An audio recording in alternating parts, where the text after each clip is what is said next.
प्रेक्षकांनो, रमाकांतला पाहिल्यावर सुमन बयोला जा असं म्हणत असते. रमाकांत मात्र बयोला खूप बोलून घेतो. तो म्हणतो, काय ग इथे कशाला आलीयस दळभद्रे? आमच्या सगळ्यापासूनच 10 हात लांब राहायचं. गावाकडे तुझी काय अवस्था केली होती माहितीये ना तुला.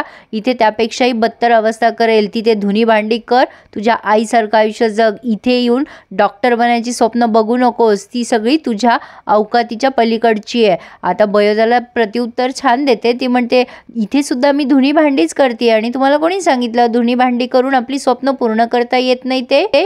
मी इथे माझ्या कष्टाने इथपर्यंत पोहोचले आणि इथून पुढे खूप पुढे पुढे जाणार आणि डॉक्टर बनूनच मी माझ्या गावाकडे परतणार आहे. तुम्ही बघालच. आता ही सुमन म्हणते, बयो तुझं बरोबर आहे. आता तेवढ्यात रमाकांत सुमनवर खेकसतो आणि म्हणतो, जास्ती आगोपणा करू नकोस आणि आमच्यापासून लांब राहायचं.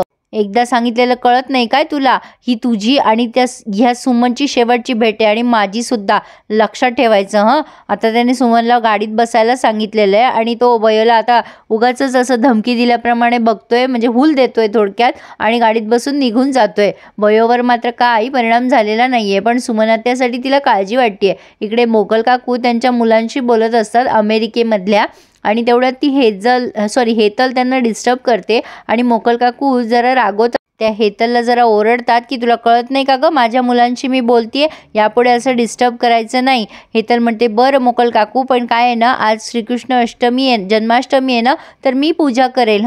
त्या बयोला सांगू नका. मोकल काकू म्हणतात, तुम्ही पोरी पण ना, तुम्हाला संस्कार बिंस्कार काही नाहीये.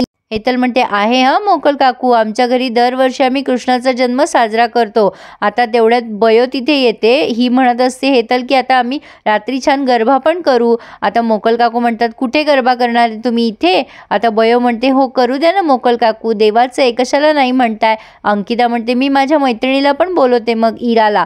आता मोकल काकू म्हणतात, बरं ठीक आहे, बोलवा तुम्हाला बोलवायचं तर, पण सरस्वती तुझ्या त्या रडक्या मैत्रिणीला पण बोलव ग. वैभविका? बयो विचारतीये. मोकल काकू म्हणतात, हां तीच ती. काय आहे ना, मोकल काकूकडे समान न्याय असतो. हिच्या मैत्रिणीला बोलवलं तर तुझ्याही मैत्रिणीला घेऊन ये, बरं वाटेल तिलाही. पण हे बघा पोरींनो, लक्षात ठेवा, आपण चौघीच घरी जेवायला असणार आहोत, त्या दोघी जणी जेवायला थांबणार नाहीत. वयो म्हणते, मोकल काकू ती हॉस्टेलवर राहते ना, तिला उशिरा गेलेलं नाही चालणार. आरव घरी आल्यावर सुमनवर खूप ओरडतो आणि म्हणतो, कशाला भेटलीस ग त्या कार्टीला, तिच्यामुळे आपल्याला इथे हे असं आयुष्य जगावं लागतंय. त्या गौतमीला जर कळलं ना तर ती तुला वाटेल तसं बोलेल आणि पुन्हा तू म्हणतेस खुळगे की तुला मारतो आम्ही आणि तू असं करून ठेवतेस, म्हणून असं तुला रागवावं लागतं, बोलावं लागतं. सुमन म्हणते, बयोने काय केलंय, उगाचच तिला बोलू नका. ती गावामध्ये एकटी होती, आपण आपल्या कर्माने आपलं सोन्यासारखं गाव सोडून इथे आलोय. बयोसोबत तर आपण नव्हतो सुद्धा. तिनं बिचारीने एकटीने कसे दिवस काढले ते तिला माहिती. पण रमाकांत मात्र सुमनचं काहीच ऐकत नाही आणि तिला म्हणतो, आगोपणा करू नकोस. मी जर आता हे गौतमी वहिनीला सांगितलं तर काय भाव पडेल तुला, कळतंय का? आणि यापुढे त्या पोरीला भेटायचा प्रयत्न पण करू नकोस. आता रमाकांतने तिला धमकवलंय, पण आता इथे मोकल काकूने छान लाइटिंग वगैरे केली आहे, कृष्णाचा जन्म साजरा करताय. तेवढ्यात इरा तिथे आली आहे. बयो तिच्याकडे बघून छान स्माईल देते, पण इरा मात्र काही तिच्याकडे बघून स्माईल देत नाही आणि तिच्या मैत्रिणीशी बोलायला लागते. ती अंकिता तिच्याशी हळूहळू बोलते, अगं बरं झालं तू आलीस, इतकं बोर होत होतं ना मला इथे, तुला सोडायच्या निमित्ताने जरा बाहेर तरी पडता येईल. इरा म्हणते, म्हणून तू मला बोलवलंस का? ती म्हणते, अगं तसं नाही ग, तुझी शिकार समोर आहे ना, बघ आता तुला काही करता आलं तर. काही अर्थ आहे का प्रेक्षकांनो या बोलायला? या अंकिताला जास्तीच उकळ्या फुटतात वाईट वागायच्या. असो, पण आता ही हेतल जरा छान वाटली मला आज. हेतल म्हणत असते, चला ग आपण आता जन्म साजरा करूया. मोकल काकू म्हणतात, माझे मुलं पण अमेरिकेत जन्माष्टमी साजरी करतात बरं. आता बयो सहज म्हणते, मग लावा ना त्यांना व्हिडिओ कॉल, आपण इथली पूजा दाखवू आणि त्यांची पूजा बघू. मोकल काकू लगेच म्हणतात, अगं वेडी आहेस का, ते किती बिझी असतात, आपल्यासारखे रिकामटेकडे नाही आहेत ते, तुला काय माहिती ग अमेरिकेचं, त्यांच्या ऑफिसची वेळ झाली असेल आणि तिकडे इकडे दिवस रात्र काही समजतं का तुला? बाय द वे, आपल्या इथे सुद्धा कोणी रिकामटेकडी माणसं नाही आहेत. भारतामध्ये पण खूप बिझी माणसं असतात, काही अमेरिकेतच नसतात. असो, पण मोकल काकूने आता ह्या पोरींना एकेकीला पूजा करायला सांगितली आहे. इरा आणि अंकिता नुसतं हात जोडतात आणि मागे होतात, पण हेतल आणि बयो दोघी अगदी प्रॉपर हळदी कुंकू आणि फूल वाहून पूजा करतात श्रीकृष्णाची. आणि मोकल काकूला छान वाटतं. त्या म्हणतात, चला या दोघींवर थोडेफार संस्कार केलेले आहेत त्यांच्या आईवडिलांवर.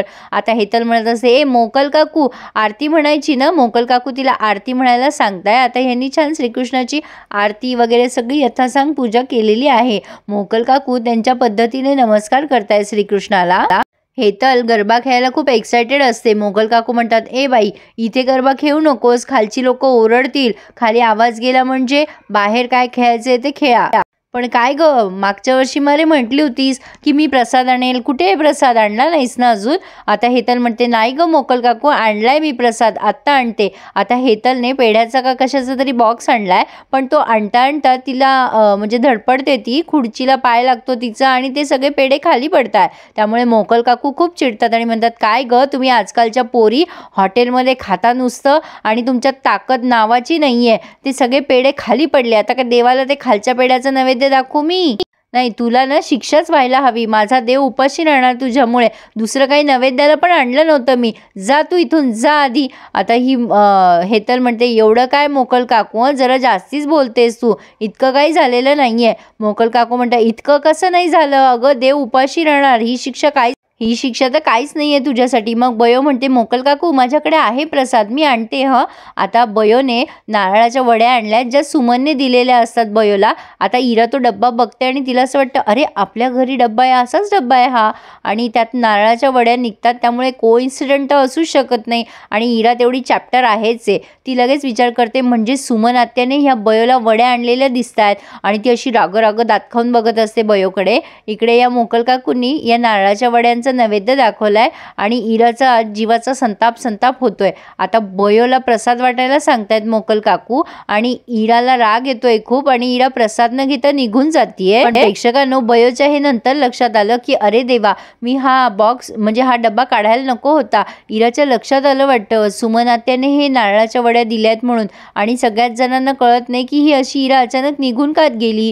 आता इथे त्यांनी हा रिव्ह्यू पूर्ण केलाय प्रेक्षकांनो. पुढे आपण बघतोय बयो आणि अभिराम दोघं जण दहीहंडी बघायला गेलेत आणि अभिरामला बयो आवडायला लागली आहे असं काहीच दिसतंय. पण आता अभिरामने बयोला विचारले की ती इरा आरव सगळे तुझ्याशी असे का वागतात ग.